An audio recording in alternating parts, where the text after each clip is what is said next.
नमस्कार. वेद विकासाचा 24 तास घडामोडींमध्ये आपलं या ठिकाणी सहर्ष स्वागत करतो. खाडपाड्यात टोलचा तडाखा, जनतेच्या खिशावर रोजगाराचा 95 रुपयांचा घाव. टोलमुक्तीच्या घोषणा हवेत विरल्या, अखेर स्थानिक नागरिकांवरच वसुलीचा बोजा. टोल सुरू होईपर्यंत सगळे शांत, आता नागरिकांमध्ये तीव्र संताप. जनतेला दिलासा नेमका कधी मिळणार, वाहनधारकांचा थेट सवाल. राजकीय नेते मात्र एसी केबिन मध्ये शांत, जनतेवर मात्र रोजगाराच्या वसुलीचा तडाखा. मुंबई गोवा महामार्गावरील खारपाडा टोल नाका अखेर आजपासून सुरू करण्यात आला असून 4 चाकी वाहनांसाठी थेट 95 रुपयांची टोल वसुली सुरू झाल्याने स्थानिक नागरिकांमध्ये संतापाची तीव्र लाट उसळली आहे. अनेक महिन्यांपासून टोलमुक्तीच्या घोषणा, स्थानिकांना दिलासा देण्याचे आश्वासन आणि मोठमोठी वक्तव्य करण्यात आली, मात्र प्रत्यक्षात जनतेच्या खिशावर आर्थिक भार टाकण्यात आल्याने नागरिकांमध्ये तीव्र नाराजी निर्माण झाली आहे. तर दुसरीकडे राजकीय नेते मात्र एसी केबिन मध्ये बसून बघ्याची भूमिका घेत असल्याची भावना नागरिकांमध्ये या ठिकाणी व्यक्त होते. खारपाडा टोल नाका उभारण्याचे काम गेल्या अनेक दिवसांपासून सुरू होते. प्रशासनाकडून युद्ध पातळीवर तयारी करण्यात आली होती.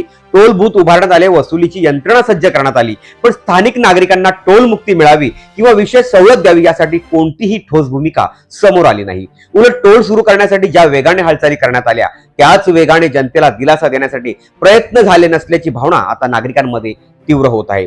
स्थानिक नागरिकांना परिसरातील इतर टोल नाक्यांप्रमाणे सवलत किंवा विशेष दिलासा मिळेल अशी अपेक्षा होती. अनेकांनी सार्वजनिक व्यासपीठावरून स्थानिकांवर अन्याय होऊ देणार नाही, टोल मुक्ती मिळवून देऊ अशा मोठमोठ्या घोषणा केल्या होत्या. मात्र प्रत्यक्षात टोल सुरू झाल्यानंतर नागरिकांसाठी कोणतीही स्पष्ट टोल माफी दिसून आलेली नाही. उलट जाचक अटींसह पास प्रक्रियेची चर्चा सुरू झाल्याने नागरिकांमध्ये संभ्रम आणि संताप या दोन्ही या ठिकाणी वाढलेले आहेत.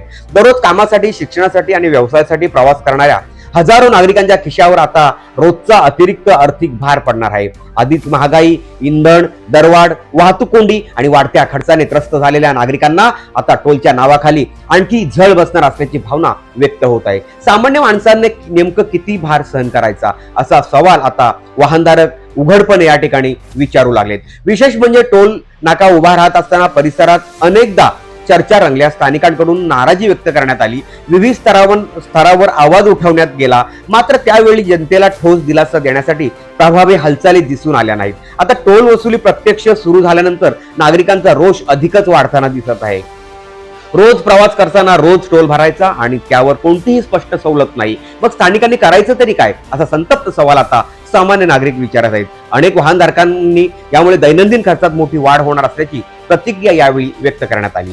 दरम्यान खारपाडा टोल प्रश्न आता केवळ वसुलीपुरता मर्यादित राहिलेला नाही, तो आता स्थानिक नागरिकांच्या अपेक्षा, दिलेली आश्वासनं, प्रशासनाची भूमिका आणि सर्वसामान्यांच्या वाढत्या आणि आर्थिक तणावाचा मोठा विषय या ठिकाणी बनला आहे. येत्या काही दिवसात या प्रश्नावर नेमकी काय भूमिका घेतली जाते आणि स्थानिक नागरिकांना खरंच काही दिलासा मिळतो का, याकडे मात्र आता सर्वांचं लक्ष लागून राहील. आता कोणते राजकीय नेते या स्थानिकांसाठी झटणार आहेत, स्थानिकांना टोल माफी व्हावी यासाठी कोणता राजकीय पुढारी, कोणते राजकीय नेते या टोल विरोधात या ठिकाणी पुढे येणार आहेत, हे आपण लवकरच पाहणार आहोत. तोपर्यंत आपण आमच्या चॅनलला जर नवीन असाल तर सबस्क्राईब करायला विसरू नका. तोपर्यंत